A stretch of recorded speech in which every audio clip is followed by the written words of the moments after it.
तो जय हिंद दोस्तों, मैं विश्राम सिंह आप लोग के सामने आज के अपने यूट्यूब चैनल टारगेट विद विश्राम सिंह में स्वागत है। और आज हम पढ़ने वाले हैं करंट अफेयर्स का पार्ट 6 होगा। आप देख सकते हैं इधर टॉपिक है बीपीएससी से संबंधित ये सवाल होंगे। करंट अफेयर्स पार्ट 5 आप लोग को कंप्लीट करा दिया गया है। और आइए आज के पार्ट 6 में हम पढ़ेंगे कि 10 सवाल और 10 सवालों के जवाब के साथ भी स्टैटिक जीके भी पढ़ने की कोशिश करेंगे। तो आइए पहला सवाल हम बात कर लेते हैं कि हाल ही में उत्तर पूर्व नॉर्थ ईस्ट कि भारत के पहले एम्स का उद्घाटन किस शहर में किया गया। तो दोस्त आपको बता दें कि असम के गुवाहाटी शहर है, वहां पर एक एम्स का उद्घाटन किया गया। और दोस्त आपको बता दें कि ये उत्तर पूर्व का ऐसा पहला एम्स होगा जहां पर गुवाहाटी में इस एम्स का उद्घाटन किया गया। और दोस्त आपको बता दें कि असम की राजधानी दिसपुर। और दोस्त आपको बता दें कि ये एम्स का जो आधारशिला है 2017 में ही इसको रख दिया गया 1120 करोड़ की लागत से। और दोस्त आपको बता दें कि उत्तर पूर्व के लोगों को ये विश्व स्तरीय स्वास्थ्य सुविधा मुहैया कराएगा ये एम्स।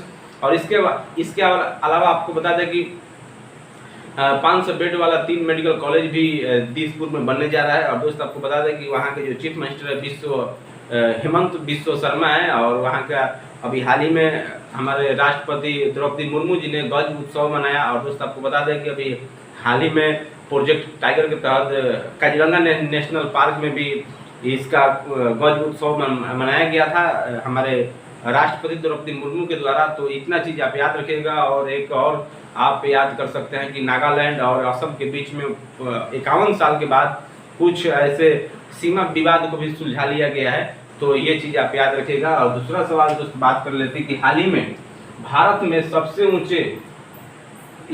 के सबसे ऊंचे अंबेडकर जी का प्रतिमा का अनावरण किया गया है। और किस राज्य में है। तो दोस्त आपको बता दें कि ये तेलंगाना में है। और तेलंगाना में आपको बता दें कि भारत में सबसे ऊंचे अंबेडकर जी का जो प्रतिमा लगाई गई इनके जयंती के शुभ अवसर पर। और दोस्त आपको बता दें कि तेलंगाना के जो चीफ मिनिस्टर है के चंद्रशेखर राव ने 132वीं जयंती पर हुसैन सागर झील में 125 फीट ऊंची प्रतिमा का अनावरण किया गया है। यह प्रतिमा देश में अंबेडकर की सबसे ऊंची मूर्ति है। और दोस्त आपको बता दें कि 360 टन इसमें स्टील लगा हुआ है और 100 टन कांस्य लगा हुआ है। और दोस्त आपको बता दें कि लमसम इसका जो लागत है ना ये 145 करोड़ के करीब है।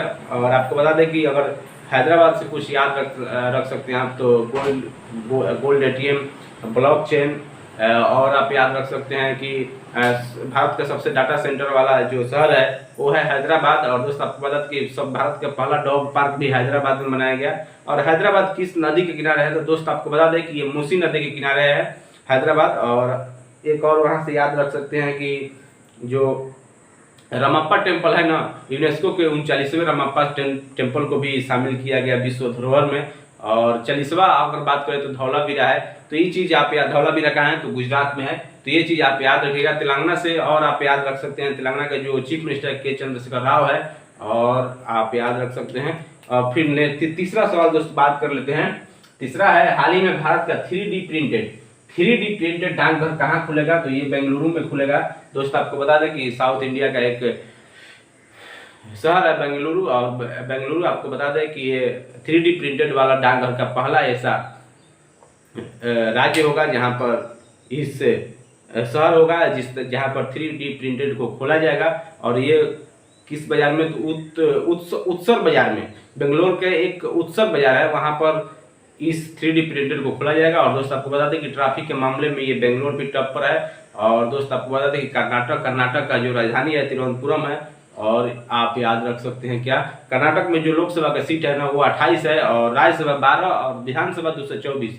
और वहाँ पर विधान परिषद भी है कर्नाटक में। और कर्नाटक में विधान परिषद की जो सीटें हैं ना वो है 75। तो इतना चीज़ आप कर्नाटक से रिलेट कर सकते हैं। और आइए चौथा सवाल दोस्त बात कर लेते हैं कि डॉक्टर एस जयशंकर कौन है। भारत के जो विदेश मंत्री है एस जयशंकर ने अप्रैल 2023 में किस देश में बुर्जी पुल का उद्घाटन किया है। ये है मोजाम्बिक में। आपको बता दें कि हमारे विदेश मंत्री एस जयशंकर जी ने अप्रैल 2023 में ही बुर्जी पुल का उद्घाटन कर दिया। दोस्त आपको बता दें कि जो बुर्जी पुल है ना ये 700 मीटर लंबा है, एक सस्पेंशन ब्रिज है ये। और ये बनाया कौन। तो दोस्त आपको बताते कि national highway authority of India के द्वारा इसको बनाया गया, मोजाम्बिक सरकार के सहयोग से इसको बनाया गया। और उसमें जो हेल्प किया ना वो national highway authority of India ने इसको हेल्प किया। एस जयशंकर इसका उद्घाटन करते हैं। और आपको बता दें कि मोजाम्बिक के जो राजधानी है मपुटो है और यहाँ से आप याद रख सकते लिम्पोपो नदी जो मकर रेखा को 2 बार काटती है, वहीं कांगो जायरे इक्वेटर को भी 2 बार काटती है। इक्वेटर मतलब क्या, विषुवत रेखा को जो कांगो नदी है वो भी 2 बार काटती है। तो ये चीज यहाँ से रिलेट कर सकते हैं। और 5वां सवाल दोस्त बात करते हैं कि हाल ही में आईपीएल में सबसे तेज 100 विकेट लेने वाले खिलाड़ी कौन बन गए हैं? तो ये है कागिसो रबाडा जी।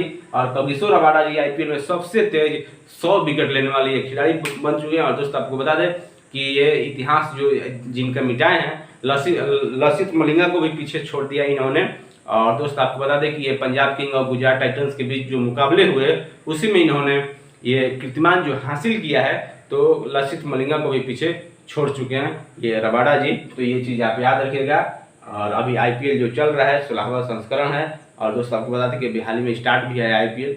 तो आइए नंबर 6 का सवाल होगा, हाल ही में फेमिना मिस इंडिया 2023 का खिताब किसने जीत गया? तो ये नंदिनी गुप्ता जी ने जीत गया फेमिना मिस इंडिया 2023 का खिताब। और दोस्त आपको बता दें कि नंदिनी गुप्ता राजस्थान से रहने वाले हैं। ये 2023 का जो संस्करण है 59वां संस्करण है। और दोस्त आपको बता दें कि नंदिनी भारत को 71वें मिस वर्ल्ड प्रतियोगिता में देश का प्रतिनिधित्व करेगी आज इस साल यूएई में जाकर। और दोस्त आपको बता दें कि भारत की तरफ से ये 71वें मिस वर्ल्ड प्रतियोगिता में शामिल होगी देश की तरफ से, और भारत की प्रतिनिधित्व करेगी, क्योंकि यहाँ से फेमिना मिस इंडिया इन्होंने खिताब जीता है। तो इसके बाद ये मिस वर्ल्ड के लिए चुनी जाएगी। और देखते हैं वहां पर इनका सिलेक्शन होता है कि नहीं होता है। यूएई में मिस इंडिया का जो सिलेक्शन होगा वहां पर प्रतियोगिता देगी।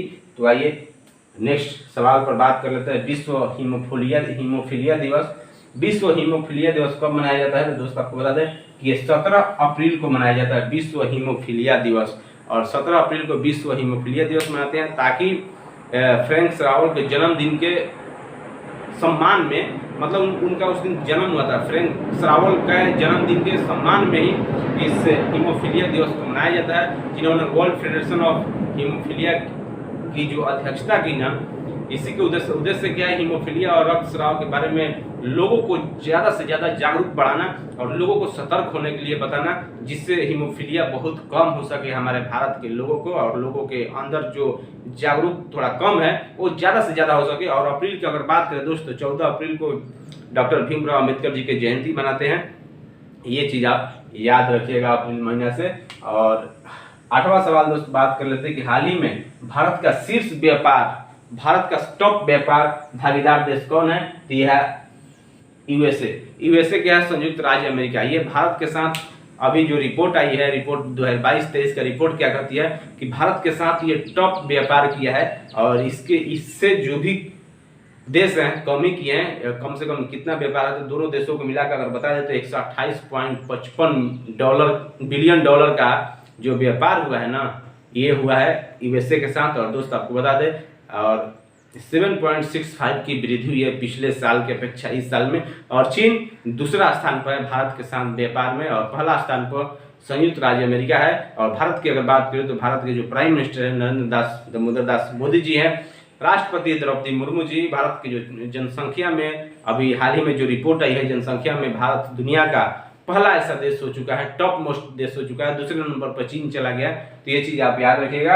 और 9वां सवाल दोस्त बात कर लेते हैं कि हाल ही में चीन को पीछे छोड़ते हुए, आइए दूसरा सवाल मिल गया कि हाल ही में चीन को पीछे छोड़ते हुए दुनिया का सबसे अधिक आबादी वाला देश कौन बना? तो आपका प्यारा सा भारत ये दुनिया का सबसे अधिक आबादी वाला देश बन चुका है। रिपोर्ट बता रहा है कि 142.86 करोड़ भारत की जनसंख्या हो चुकी है। और दोस्त आपको बता दें कि जो भारत की अभी रिपोर्ट आई है ना, ये हाल ही की रिपोर्ट आई है, जिसमें जनसंख्या 142.86 करोड़, जबकि चीन की जो जनसंख्या है दोस्त आपको बता दें कि 142.57 करोड़ है। तो लगभग 30 लाख के करीब भारत की जनसंख्या अभी भी ज्यादा है, 29 लाख के करीब अंतर दिखा रहा है। और दोस्त आपको बता दें 1950 के बाद ये पहली बार है जब भारत चीन को जनसंख्या में पीछे किया है। अब सोच सकते हैं 1950 के बाद कितने साल लगे चाइना को पीछे करने के लिए। इसमें कोई आपने तीर नहीं मार लिया है, इस पे कोई खुश होने की बात नहीं है, इस पे कोई जश्न मनाने की बात नहीं है कि हमने जनसंख्या में आगे हो गए भाई, अब हम क्या करें।